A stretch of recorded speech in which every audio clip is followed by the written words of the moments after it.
On nous dit pourquoi une telle stigmatisation des Juifs lors des guerres précédentes et encore maintenant. C'est littéralement ça qu'on m'a dit.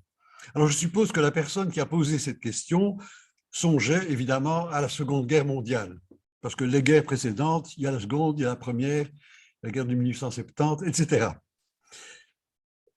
Deuxième Guerre mondiale, période à laquelle évidemment a culminé une entreprise d'anéantissement du peuple juif de nature véritablement industrielle, on pourrait dire.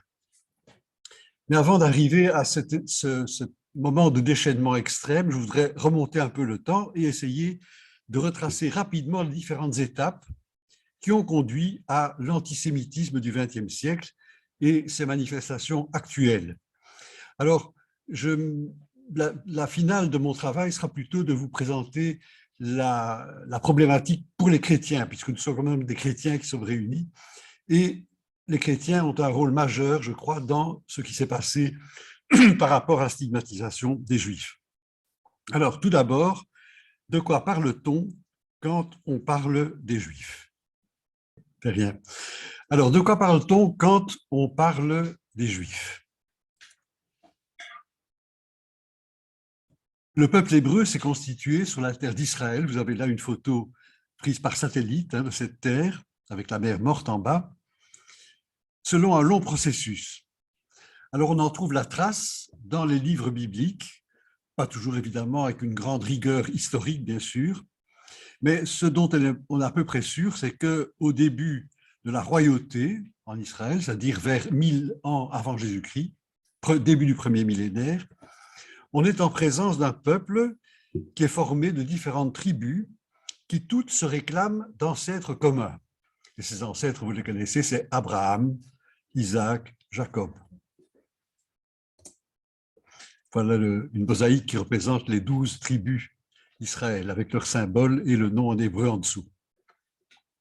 Alors, au cours des siècles, ce peuple sera façonné par des guerres, des exils, notamment le grand exil à Babylone au VIe siècle, des diasporas, donc des dispersions. Mais malgré tous ces événements et sa diversité, ce peuple se reconnaît dans la Torah, donc là on a la loi, dans les livres sacrés, si vous voulez, qui sont témoins de l'alliance du peuple de Dieu avec son peuple. Au temps de Jésus, je saute quelques siècles, il y a des courants très divers qui traversent le monde juif, le peuple juif. Et les évangiles y font écho. Vous avez entendu tous parler de pharisiens, de sadducéens, de zélotes, d'esséniens, etc. Donc des courants divers dans le judaïsme. En 70, alors 70, vous avez là un bas-relief qui se trouve sur l'arc de Titus à Rome, qui représente la prise de Rome par Titus, les armées romaines en 70, la destruction du temple, et vous voyez les Romains qui partent avec la menorah. Donc en 70, après la prise de Jérusalem par Titus, donc en 70, après la prise de Jérusalem par Titus et la destruction du temple, le judaïsme ne subsiste que dans une version, dans une branche qui est celle du judaïsme rabbinique, qui est héritière du courant pharisien. Et cette forme de judaïsme s'est répandue alors dans tout le pourtour de la Méditerranée, au Proche-Orient et en Europe centrale. Alors ça, c'est pour l'histoire. Alors aujourd'hui, le peuple juif comporte deux composantes principales, les Ashkénazes et les Séfarades. Vous avez là une photo qui représente à gauche le grand rabbin Ashkénaze d'Israël et à droite le grand rabbin séfarade. Les Ashkénazes sont originaires d'Europe centrale, donc la diaspora est partie par là. Beaucoup d'entre eux ont émigré évidemment en Amérique ou en Europe de l'Ouest à cause des persécutions du XIXe siècle. Et ceux qui sont restés en Europe centrale ont été presque entièrement anéantis par les nazis, de même qu'un bon nombre de ceux qui vivaient, bien sûr, dans les pays d'Europe occidentale occupés par l'Allemagne. Alors, il faut savoir que ce sont principalement, au point de départ, des Juifs ashkénazes qui sont à l'origine de la fondation de l'État d'Israël. Les séfarades sont arrivés après, pour la plupart. Alors, les séfarades, justement, sont originaires en général d'Afrique du Nord ou de l'ancien Empire ottoman, Turquie et autres pays du Proche-Orient. Beaucoup d'entre eux viennent de familles juives qui ont été expulsées d'Espagne à la fin du XVe siècle par Isabelle la catholique. Alors aujourd'hui, le peuple juif représente environ 14 millions de personnes, dont à peu près la moitié en Israël, à peu près 7 millions, et environ 6 millions aux États-Unis. On dit que New York est la plus grande ville juive du monde, hein. Et ils sont en Belgique environ 30 à 40 000 et environ 400 000 à 450 000 en France. Alors, toujours pour définir ce qu'on entend par juif, aujourd'hui, de nombreux juifs ont abandonné la pratique religieuse. Vous me direz, beaucoup de chrétiens aussi, hein. Ça, bien sûr, en raison de la sécularisation qui frappe tout l'Occident, mais aussi, et peut-être davantage, à cause de ce qu'ils ont perçu comme un incompréhensible silence de Dieu pendant la Shoah. Donc le massacre de millions de Juifs sans que Dieu intervienne, hein. Ça a été évidemment un ébranlement très profond dans l'attachement à la foi. Alors donc, ça veut dire que le critère religieux comme tel ne suffit pas pour définir ou pour clarifier en quoi consiste l'identité juive. Et il me semble que l'approche la plus convaincante, la plus simple, c'est de considérer comme juifs ceux et celles qui se revendiquent de cette identité. Qu'ils soient ou non religieux, ils se reconnaissent membres d'un peuple et porteurs d'une tradition culturelle, éthique, rituelle. Alors je précise pour des questions d'orthographe que selon l'Académie française, on écrit juif sans majuscule pour désigner ceux qui pratiquent la religion juive, comme on écrit chrétien avec une minuscule, et qu'on écrit avec majuscule, J majuscule, pour désigner les personnes qui appartiennent au peuple qui se racine dans ce antique peuple hébreu. Voilà pour définition de juif.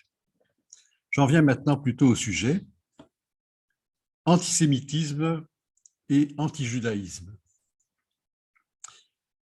La stigmatisation et la persécution des Juifs n'est pas un phénomène récent, tant s'en faut. Et je voudrais en tracer rapidement quelques étapes. Il faut évidemment parler des multiples invasions et des guerres subies par Israël au cours du premier millénaire, hein, les Assyriens, les Babyloniens, les Séleucides, Alexandre le Grand, les Romains, etc. Mais là, il s'agissait de conquêtes menées par des empires sans motif religieux ou ethnique particulier, et donc on ne peut pas parler, à proprement parler, d'antijudaïsme à ce moment-là.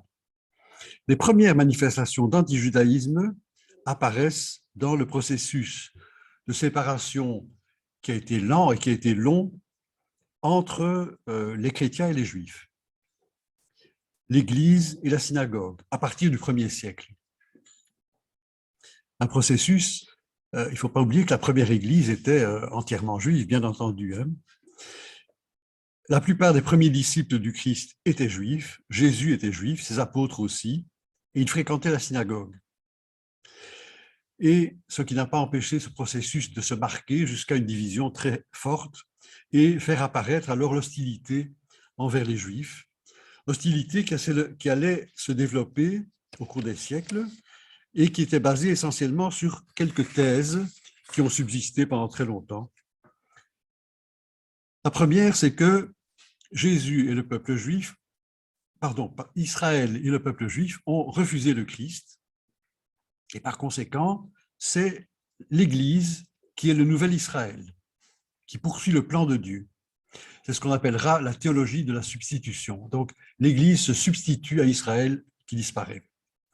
Deuxième thèse, la persistance du peuple juif, parce qu'il est toujours vivant, toujours là, et sa dispersion dans les nations sont la punition de son refus de suivre le Christ. Troisième thèse, et c'est la théorie la plus meurtrière, c'est les Juifs ont crucifié le Fils de Dieu, ils sont coupables de déicide, ils ont tué Dieu. Et de ce fait-là, ils sont frappés de malédiction jusqu'à la fin des temps. Des affirmations qui sont nées évidemment dans le contexte du monde chrétien et qui vont prospérer dans le monde chrétien et alimenter une hostilité et des persécutions qui vont durer des siècles. Quelques aspects de ces épisodes. Après que le christianisme soit devenu une religion officielle de l'Empire, en 313, c'est la paix de Constantin, les Juifs se voient interdire une série de professions et d'activités. Par exemple, l'armée, l'administration, la magistrature, etc. Lors dans les siècles qui ont suivi, la situation évoluait entre tolérance et mesures répressives en fonction des différents pouvoirs en place. Par exemple, au VIe siècle, l'empereur Théodoric, qui a réinstauré l'Empire d'Occident, accorde aux Juifs certaines libertés civiles. Et un siècle plus tard, un pape comme Grégoire le Grand, Grégoire, voilà, il fait un petit signe derrière, c'est pas lui, Grégoire le Grand, donc c'est fin du 6e, début du 7e siècle, rappelle que les Juifs doivent pouvoir exercer leurs droits librement. Mais il encourage néanmoins leur conversion à la foi chrétienne, pour autant que ça se fasse pacifiquement, sans contrainte. Alors, à partir du XIe siècle, c'est vraiment le moment où commencent les persécutions les plus fortes, les plus systématiques, les plus violentes. Il y a différents signes qu'on peut rappeler, par exemple, l'obligation de porter un signe distinctif. À l'époque, on parlait de la rouelle, c'était un signe rond, une roue, ou bien l'enfermement dans les ghettos, qui commence à ce moment-là, donc des quartiers fermés où les Juifs doivent s'installer. Alors, à partir des croisades qui donnent lieu à des massacres de Juifs dès le début, les violences vont s'accentuer pendant tout le Moyen Âge. Et ça, sous des prétextes divers. On assiste au développement d'une série de rumeurs et de fausses accusations comme des meurtres rituels ou des profanations d'hosties.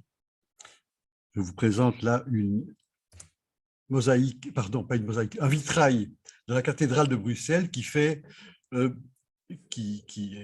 y en a plusieurs de ce vitraux à la cathédrale de Bruxelles qui représentent un prétendu miracle de l'hostie qui aurait été profané par des Juifs et qui a donné lieu évidemment à des meurtres, enfin des exécutions d'une série de Juifs de Bruxelles au XIIIe siècle. Ou bien lors des épidémies de peste, on accuse les Juifs d'avoir empoisonné les puits, ou bien on considère que l'épidémie est un châtiment de Dieu parce que les Juifs ont été tolérés dans la région, etc. Donc, vous voyez des espèces de fantasmes qui se développent. Au XVe siècle, en Espagne, c'est l'Inquisition qui condamne au bûcher les maranes. Les maranes sont des Juifs convertis au catholicisme et qu'on accuse, qu'on suspecte de continuer à pratiquer le judaïsme. Et on les met au bûcher. À l'époque de la Réforme, on peut citer Luther, qui publie des textes d'une très grande violence contre les Juifs. Alors, je saute quelques siècles. Au XVIIIe siècle, et plus encore au XIXe, en Europe, les choses changent.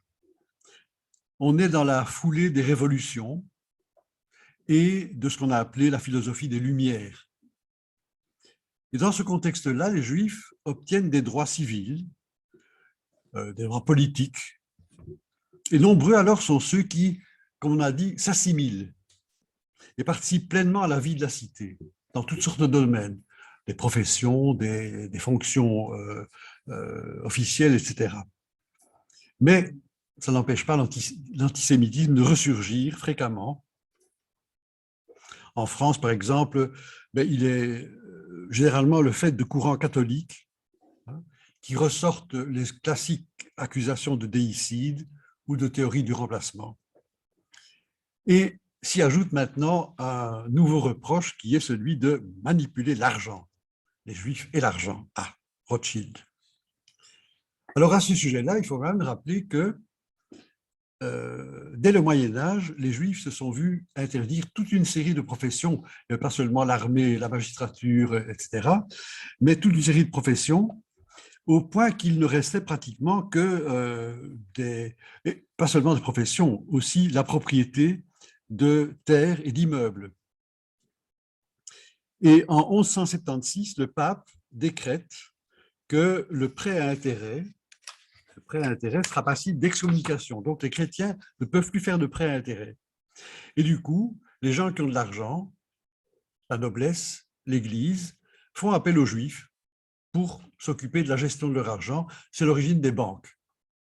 Et du coup, c'est vrai qu'il y a des banquiers juifs à cette époque-là. Alors, la banque est donc une des rares activités qui leur reste accessible. Et c'est dans ce contexte qu'au moment de la Révolution, un homme comme l'abbé Grégoire, encore un Grégoire, qui est un prêtre révolutionnaire, va prendre leur défense et il va dire ceci. Il écrit ceci après, à propos de la pratique du prêt par les banquiers juifs. Il dit ceci: le comble de l'inconséquence serait de leur reprocher des crimes après les avoir forcés à les commettre. Donc voilà pour la question de la banque et de l'argent. À la même époque, donc 19e siècle, disons, en Russie et dans d'autres pays d'Europe orientale, on voit que le même genre d'accusation portée contre les Juifs donne lieu à des violences, en l'occurrence des pogroms. Pogroms sont des expéditions violentes au cours desquelles des villages ou des commerces sont incendiés, les populations massacrées. Vous avez là une photo d'un pogrom en Russie, sans doute au début du XXe siècle.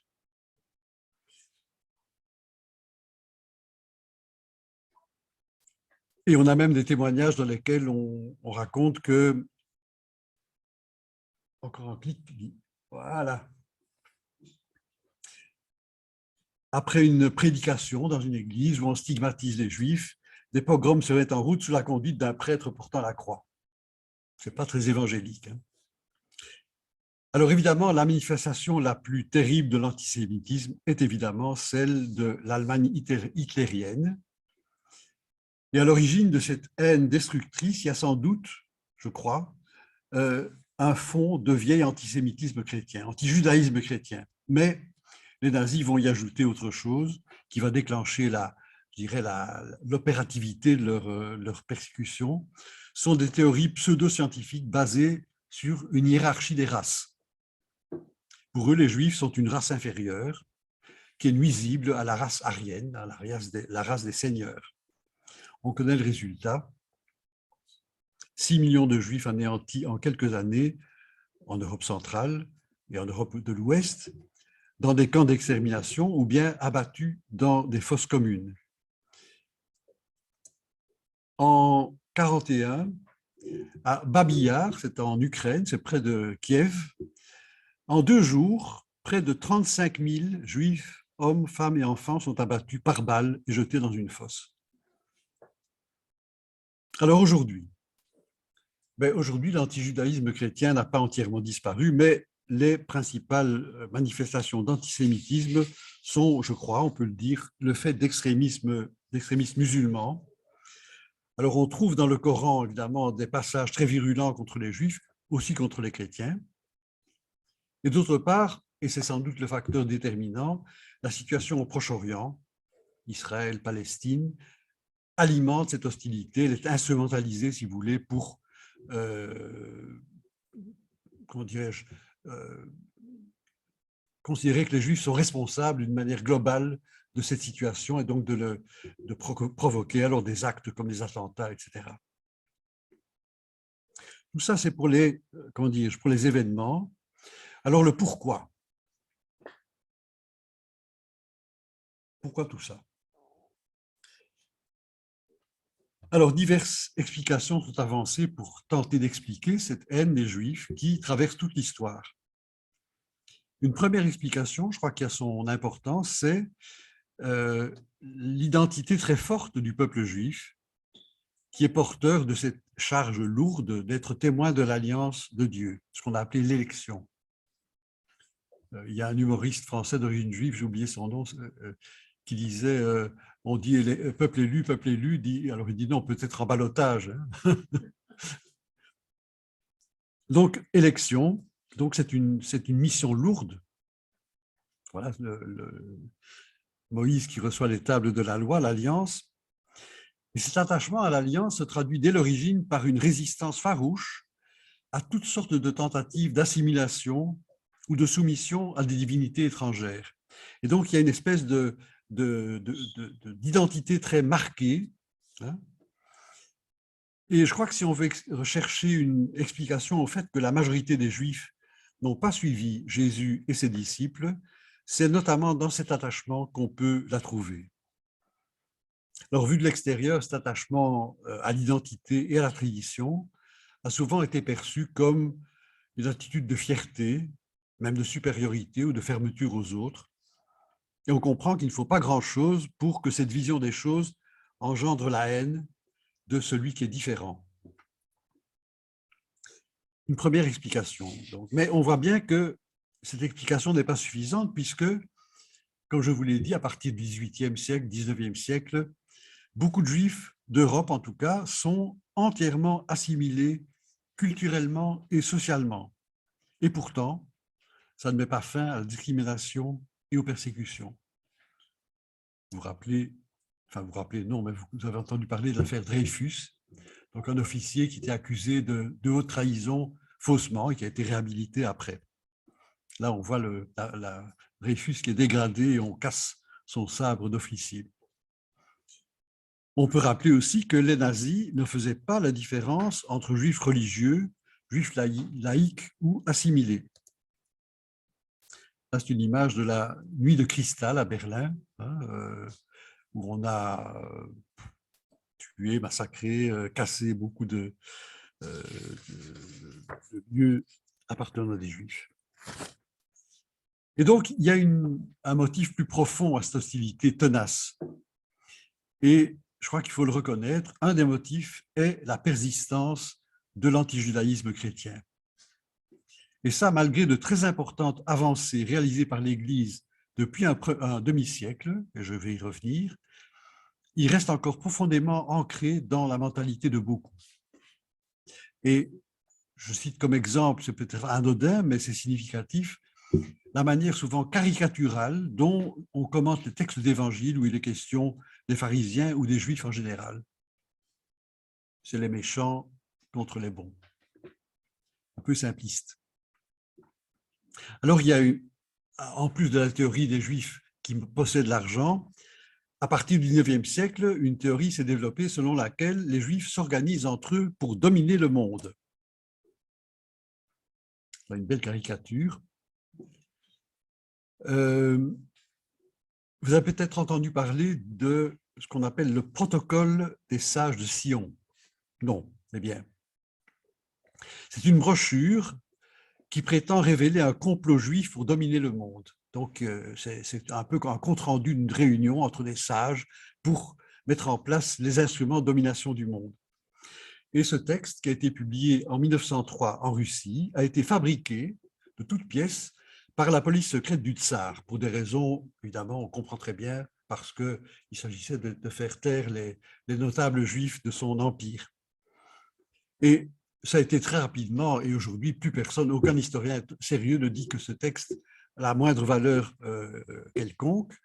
Et pourtant, il continue d'être édité, et il reste même un grand succès de librairie dans les pays arabes. Ça se vend comme des petits pains. Dans la même ligne, on accuse évidemment les Juifs de dominer la finance mondiale.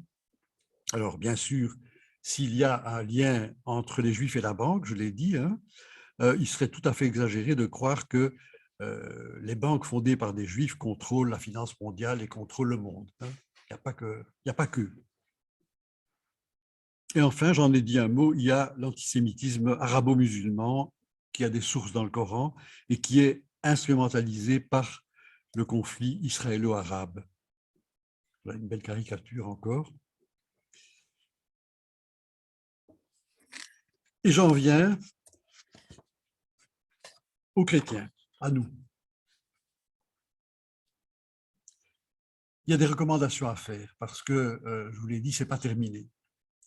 Le magistère de l'Église, donc les documents officiels, si vous voulez, a désormais formellement abandonné les thèses qui ont alimenté l'antijudaïsme chrétien pendant des siècles et constitué le socle de théories racistes de l'antisémitisme nazi.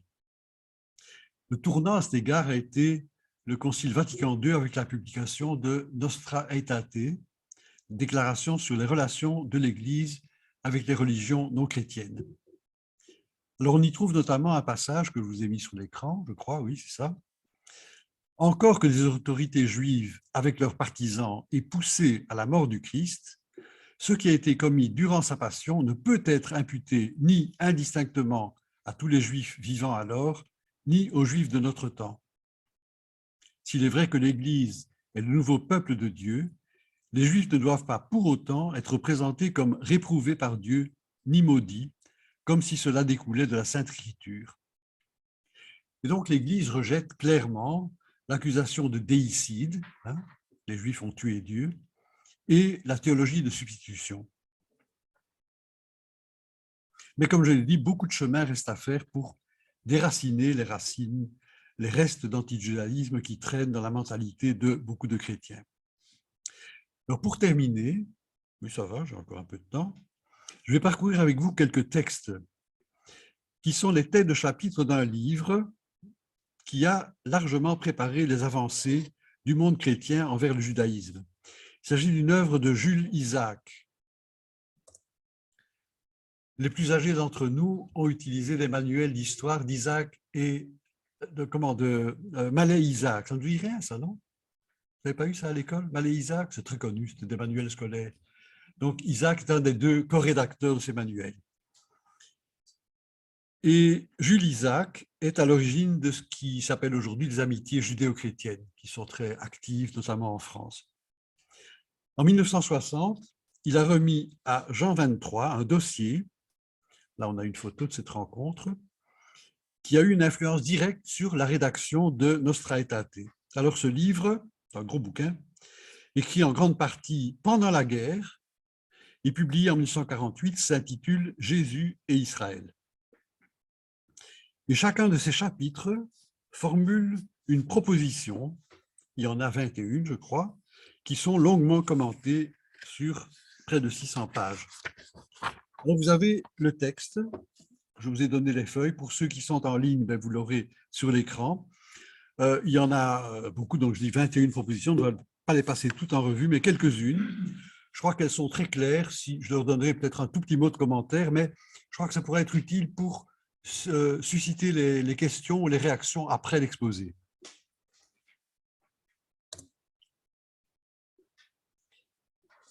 Proposition 3, c'est celle que j'ai mis en gras sur l'écran. Hein. Telles que nous pouvons les connaître par les évangiles, juive était la famille de Jésus, juive était Marie, sa mère, juif leur entourage, leur parenté. Se dire antisémite et chrétien, c'est vouloir joindre l'outrage à la vénération. Donc c'est inconciliable, hein, c'est ça la thèse qui est là défendue. La proposition 10. Rien de plus vain que d'opposer l'évangile au judaïsme. Cet évangile prêché par Jésus dans les synagogues et dans le temple. La vérité est que par toutes leurs racines, l'évangile et la tradition évangélique se rattachent étroitement à la tradition juive. Ce n'est pas pour rien que nous avons l'Ancien Testament dans la Bible chrétienne et que les évangiles et le Nouveau Testament en général sont truffés de références à la première alliance, évidemment.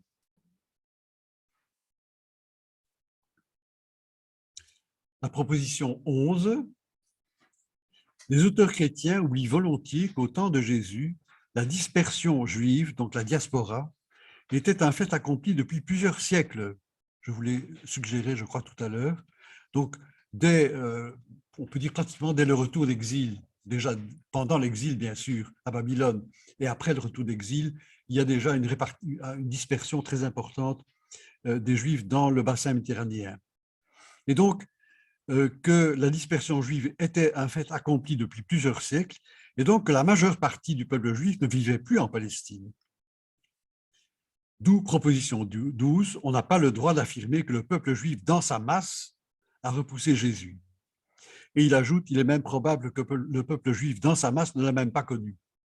Alors là, il y a effectivement le fait que les évangiles parlent de grandes foules, etc. Hein, et c'est sans doute un peu la mise en scène proprement littéraire du texte.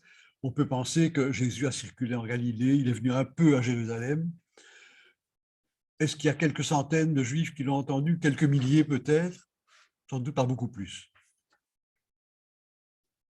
Proposition 15. On prétend que le Christ aurait prononcé l'arrêt de condamnation et de déchéance du peuple juif. Et pourquoi donc, démentant son évangile de pardon et d'amour, eût-il condamné son peuple, le seul auquel il ait voulu s'adresser, du moins au début? Son peuple où il trouvait, avec des ennemis acharnés, des disciples fervents, des foules adorantes.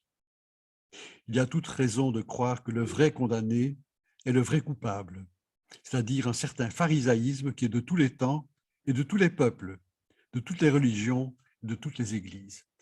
Pharisaïsme, vous voyez ce que ça veut dire, hein? C'est l'hypocrisie des puissants à partir de positions religieuses. C'est l'instrumentalisation de la religion. Et c'est ça, effectivement, on admet aujourd'hui, grosso modo, que les responsables de l'arrestation et du fait de livrer Jésus aux Romains, c'est l'aristocratie religieuse de Jérusalem. Les Sadducéens notamment, hein, les gens du temple, parce que ça les dérangeait dans leur alliance avec l'occupant.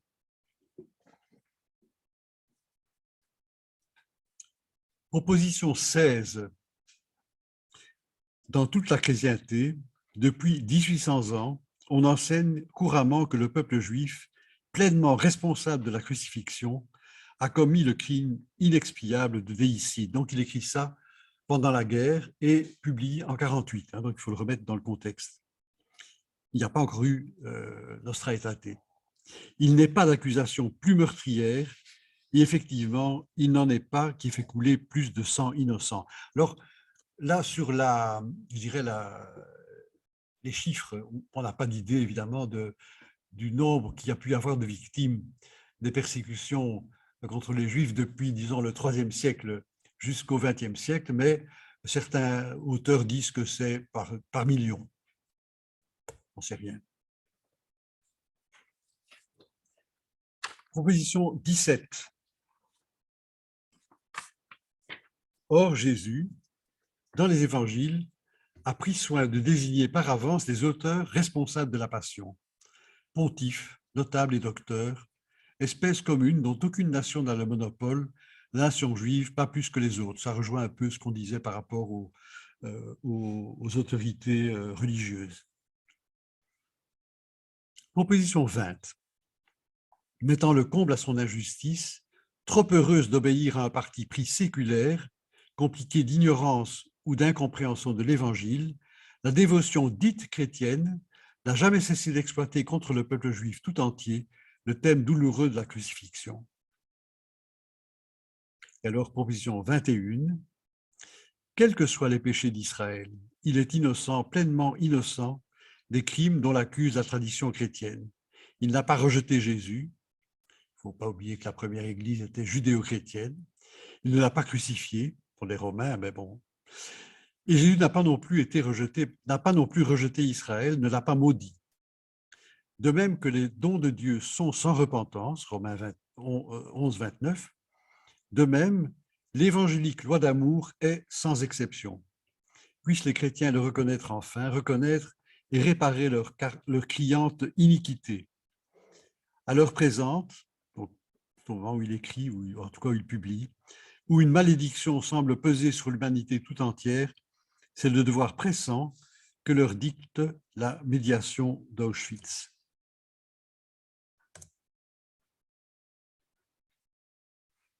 Alors, voilà donc pour les textes de Jules Isaac, ce sont les têtes de chapitre, hein, donc tout ça est développé très longuement dans le bouquin. Et à titre complémentaire, on a encore quelques minutes, on va passer en revue rapidement ce qu'on appelle les 10 points de Seelisberg. Alors, ce sont des recommandations d'une conférence qui s'est tenue en 1947, qui a rassemblé des juifs, des protestants, des catholiques, pour réfléchir et étudier les causes de l'antisémitisme chrétien.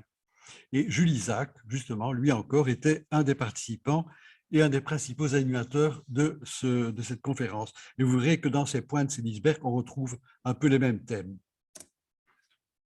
Alors, vous les passer en revue rapidement, peut-être même pas, est-ce que je dois les lire ou bien vous pouvez les passer? Je les lis rapidement. Donc, il y a un certain nombre de points qui sont des rappels et puis des invitations à éviter certains comportements, certaines attitudes. 1. Rappeler que c'est le même Dieu vivant qui nous parle à tous, dans l'Ancien comme dans le Nouveau Testament. 2. Donc, ce sont des conclusions de cette conférence de Seelisberg, hein, ça. Rappelez que Jésus est né d'une vierge juive, de la race de David et du peuple d'Israël, et que son amour éternel et son pardon embrassent son propre peuple et le monde entier. Vous voyez, c'est un peu en écho d'une des propositions de Jules Isaac. Rappelez que les premiers disciples, les apôtres et les premiers martyrs étaient juifs. 4. Rappelez que le précepte fondamental du christianisme, celui de l'amour de Dieu et du prochain, promulgué déjà dans l'Ancien Testament et confirmé par Jésus, oblige chrétiens et juifs dans toutes les relations humaines, sans aucune exception. Alors évitez de rabaisser le judaïsme biblique ou post-biblique dans le but d'exalter le christianisme.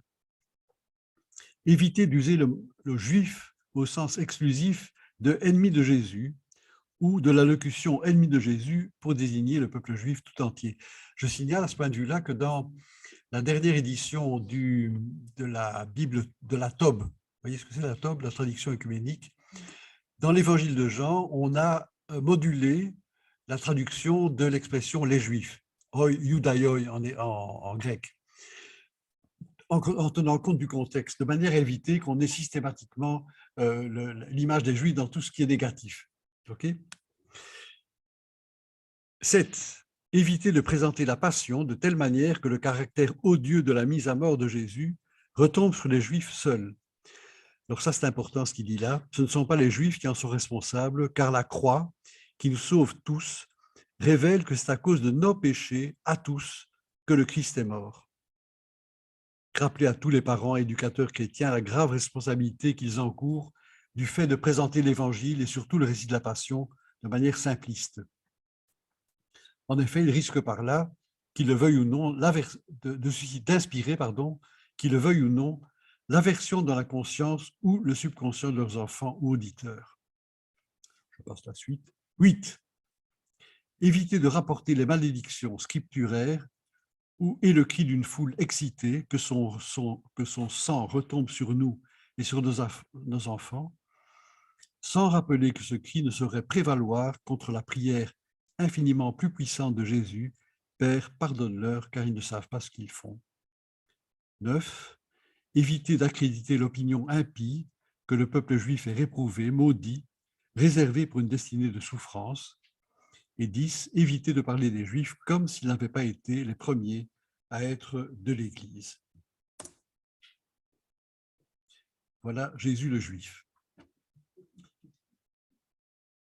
J'ai terminé.